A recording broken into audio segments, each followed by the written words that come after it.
The show is called Tough Enough, a reality series where people are trying to show if they are indeed tough enough to be part of the WWE, which this man knows everything about. He is Chris Jericho here on The Rich Eisen Show. Hello, sir. Hello, my friend. Good to see you. I got to tell you, out of all the shows, I love your logo the best. It's Thank like you. The Fugitive, Rich Eisen. Well, there's a Mad Men look to it, but that is an actual, I guess, silhouette of me running the 40 in my suit every year at the Combine. I kind of see it like an Invasion of the Body Snatchers thing, where you're running to save the world as all of the creatures are behind you, chasing after you. Well, if only I had that visual while I'm running, or if only during the run my body could be snatched by somebody like Deion Sanders. That would be great. There you go. Yeah, because I'm a little too slow for school or anything.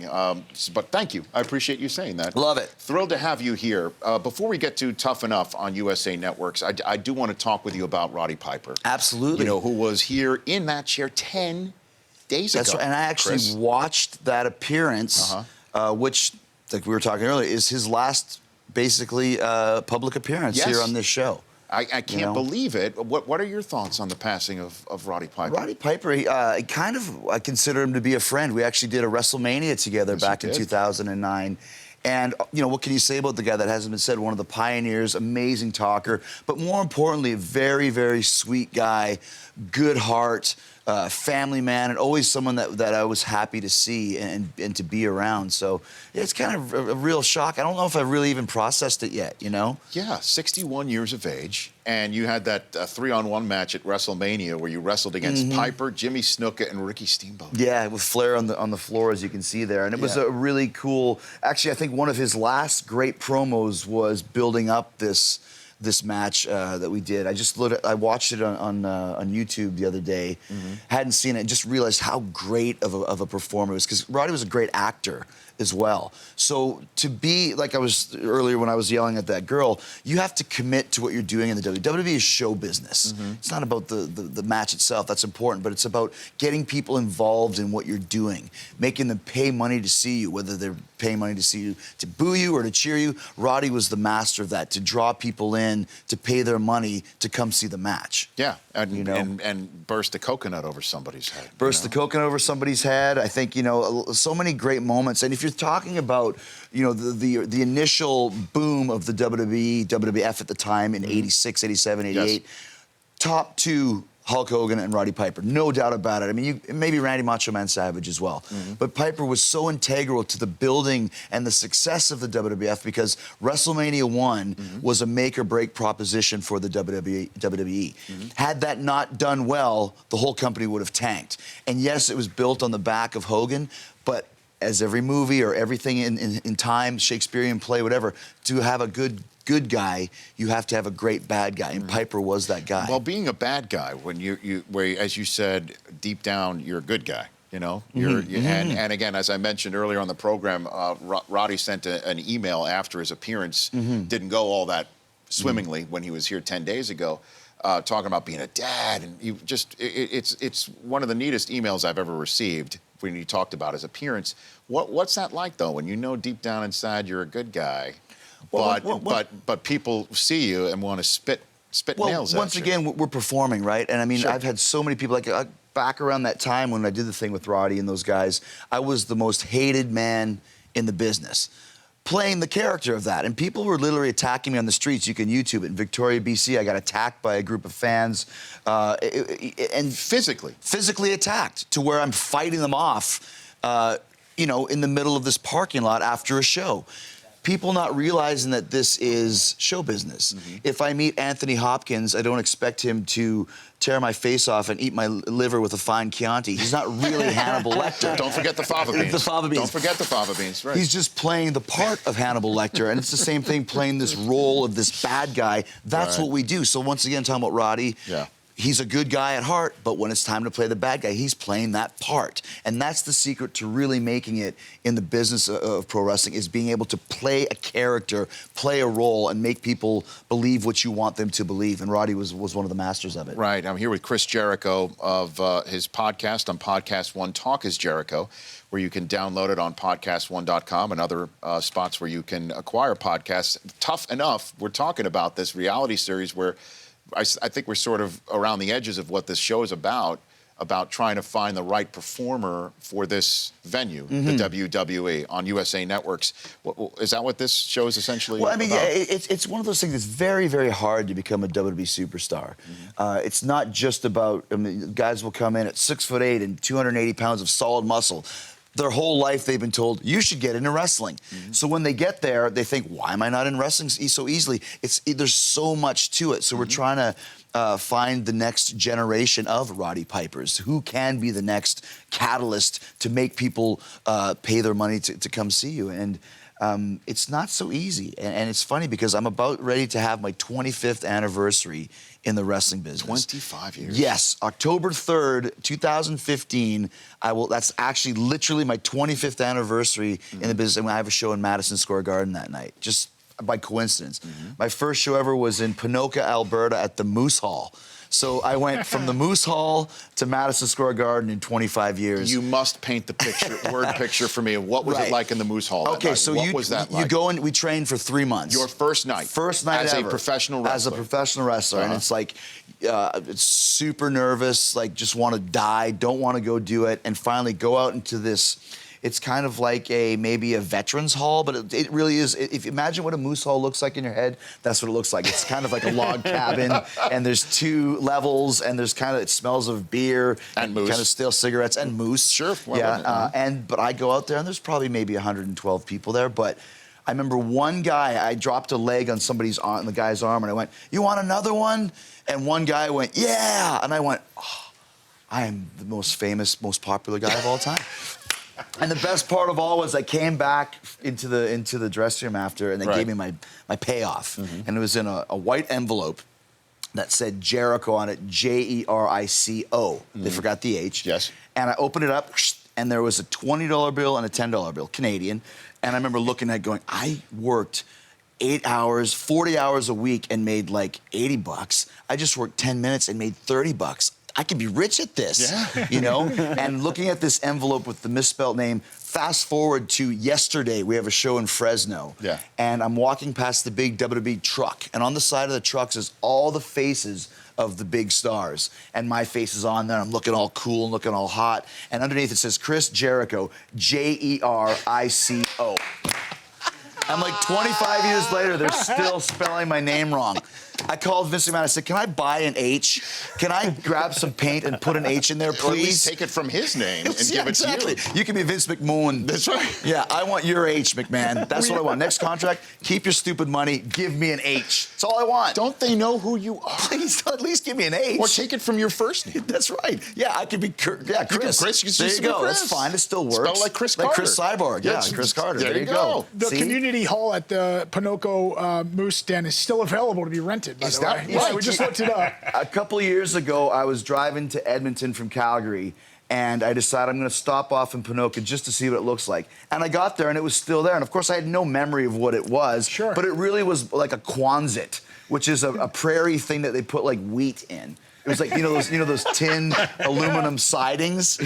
That's what it was. And here it is, Ponoka Moose Hall. So it's still available for rental. Still available. I think we take the show on the road. Forget Madison Square Garden. I should do my 25th anniversary show in You Ponoka should. at the Moose Hall. Where I'm from, it's Pocono. Pocono. Well, that's, the Poconos from the Catskills. That's where I'm from. This is Ponoka. Ponoka. Maybe it's like the sister city I love it. to the Poconos. Hey, would you mind taking calls from my Let's take some listeners and calls viewers? Okay. from the Rich Eisen universe. There you go. You heard it from Chris Jericho. Let's take a break. 844-204-RICH is the number to dial. We've got a couple of phone lines open. You want to talk to Chris, and we'll talk some more with the host of Tough Enough, Chris Jericho with 2 H's. And That's don't host. you forget it. That's host with an H, which I don't have in my name. The host of Tough Enough. Now you're French Canadian.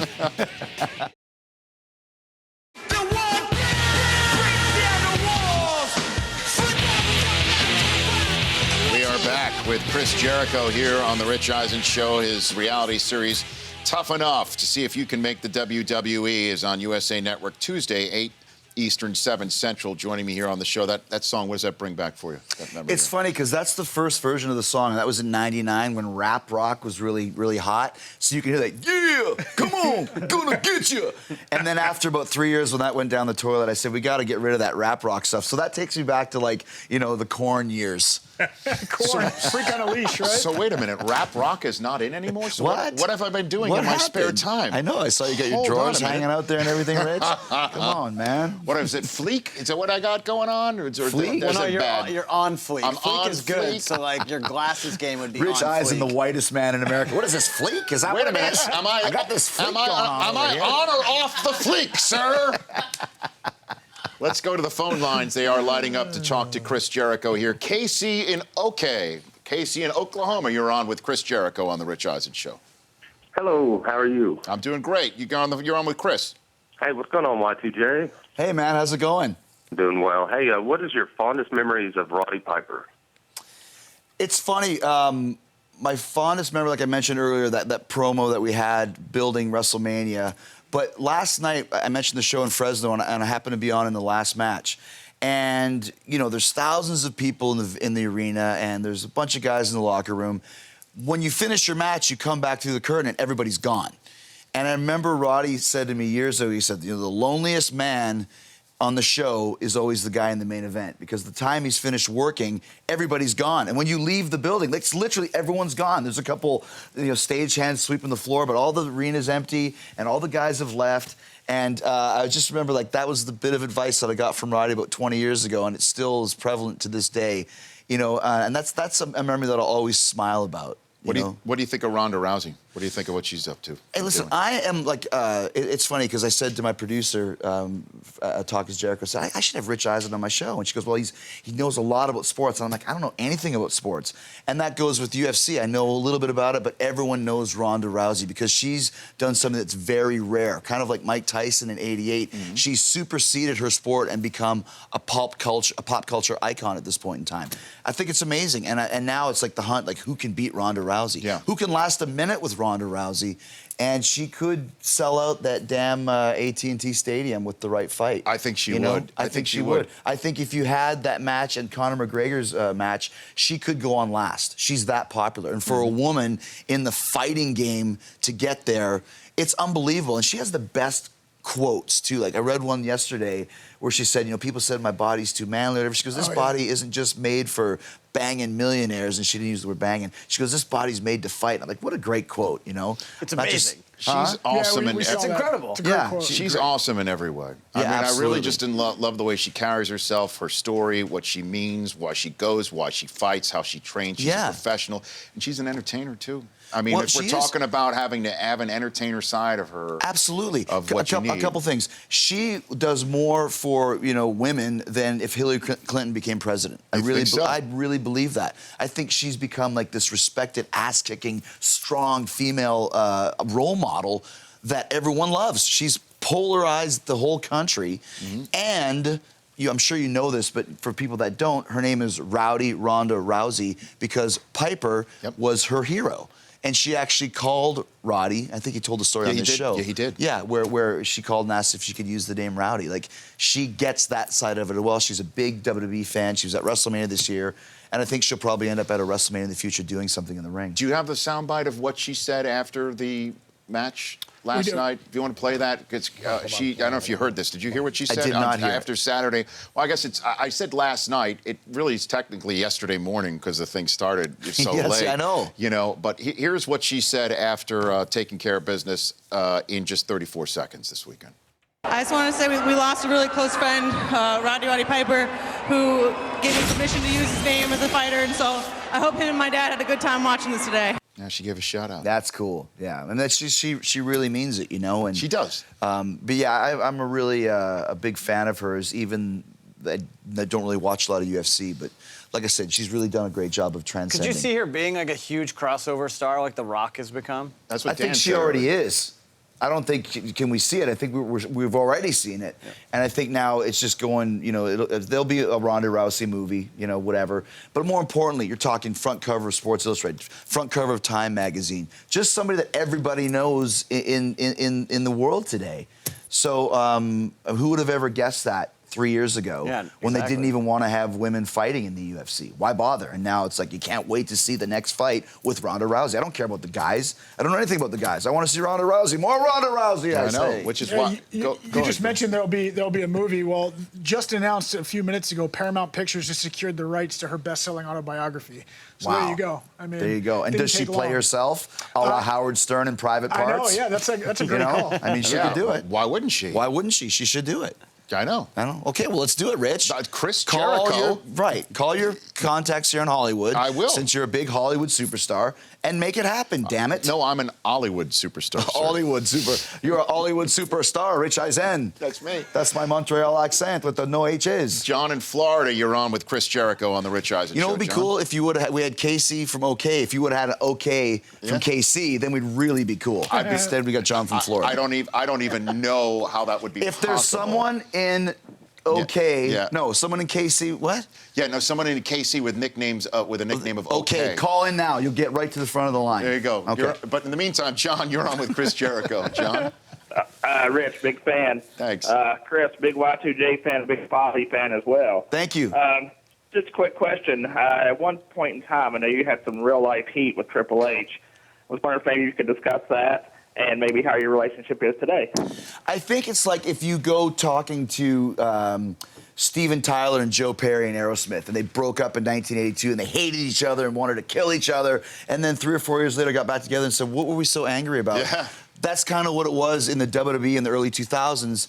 I think Vince McMahon likes to pit guys against each other. If there's real life heat, that adds to more passion and fire in the ring.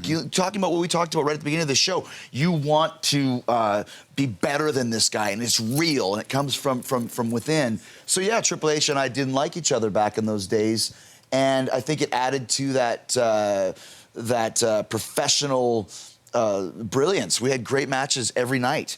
And we talk about it now and laugh. It's like, what were we so Yeah, mad we're about? so upset You know? about it. It's like Vince was, he was like Well, a Jedi master. I'm sure making fun manipulating of us. Stephanie on the air didn't help. Well, yeah, I mean, I know that was part of the bit. It was but- part of the bit, but yeah, I was cutting her to the quick, so Yeah. maybe that didn't help much. And before that, it was China who I was cutting her to the quick when they were dating. So I think too, it's like a new guy comes in. Who the hell does this punk think he is? You know, who does this guy think he is coming here thinking he owns the place? And meanwhile, I'm thinking, I'm just paid to do a job. I should be feeling that way because that's the only way I can get above the status quo and become a star.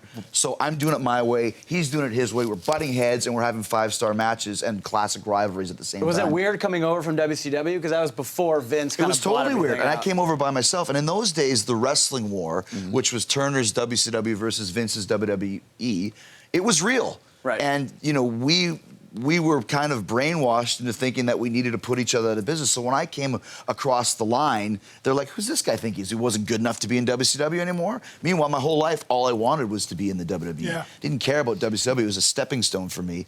And we look back on it now and you kind of laugh, but it definitely added to that professional, brilliance that we had. Like what do I you said. think of Seth Rollins? What do you think of that? I think there's a whole new generation of guys in the WWE that makes it exciting for me. That's why I'm still here. I can work with the Seth Rollins or Kevin Owens or Neville or all these guys because they're so hungry and they remind me exactly of me. They work hard. There's no politics during a match. It's like, what can we do to make each other look good? And I think Rollins is a great performer and he's still got a long way to go. And he's the champion now, one of many times. I think 2 or 3 reigns from now, we'll look back at this championship reign and go, well, let's see if I told you it would get better. Well, he's already, the speech that he gave after winning in Cleveland during the NBA Finals. Now, I said, I know you said that you weren't that into, locked down on the sports front, but what he did, holding up the championship belt as the Cavs were trying to win the first major sports championship in Cleveland in 40 years, 50 years, pardon me, saying, take a look, this is what it looks like, Yeah. saying that, LeBron is not going to do it. And then Johnny Manziel was in the front row. Johnny He called him Stupid Face. Johnny Idiot Face. Idiot face. Johnny Idiot Face isn't going to do it. And the whole place was just screaming at him. And it was virtuoso. Once again, it was well you done. gotta love the pro wrestling mindset where you can call someone idiot face, and it's like, you big dummy. What? You called me dummy? You called me idiot face? I'll kill you. Johnny Idiot Face. But that's, was- once again, you're manipulating the crowd into doing what Yeah. you want them to do, and that's the real beauty of pro wrestling. That's what it's all about. It's just about making people react how you want them to. Let me get one more phone call Sure. Law, before you get it. Matt in Tennessee, you're on with Chris Jericho. Matt, no, Matt, it's you no, had your no. chance to say you're okay from KC. It's okay. He's from TN. You there, Matt? Hey, yeah, what's up, man? You're on with Chris Jericho. Hey, Chris. I got to watch you. I'm 26, so I was like 10 years old, and you was doing like a small show in Cookeville or Sparta, Tennessee. Wow. And after the show, I come up to you, and you're doing the meet and greets and stuff and everything. And I looked at you and the guy that you was sitting beside wrestling. I was like, "Hey, man, is this real?" I'm like a little 10-year-old kid.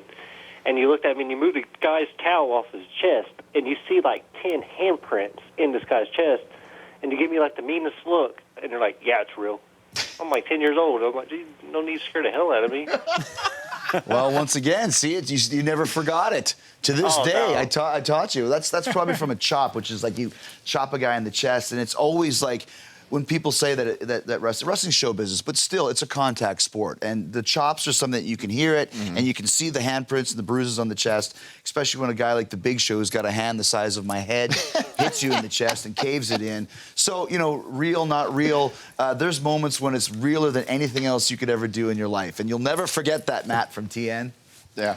Law, you got the we last kind one of in here? started, talking about Piper and how he was the first villain to be successful, and then he was also one of the first ones to cross over and go into movies. He left in '88, kind of opened the door for They Live. for They Hogan. Live, Yeah, right. They Live. Opened the door for Hogan to do that. When did you kind of realize you could use your platform in the WWE? I always to consider transition? myself to be an entertainer, because when I started wrestling, it was about really big, giant guys. I'm not a giant guy. So I knew I'll never be the biggest guy in the show, but I can have the biggest personality and the biggest charisma. I was also a big music guy. I was been playing in bands since I was 12, so I wanted to be in a rock band and I wanted to be a wrestler, and kind of just worked my way up the ladder in both of those things. Then when wrestling started taking off because of my character, acting is right there, writing, Dancing with the Stars, whatever it may be, as long as it falls underneath a creative umbrella, I feel that I can do it, and I want to do it because it's all part of show business. I feel like I'm like a modern-day vaudevillian performer that used to be in the Poconos, callback,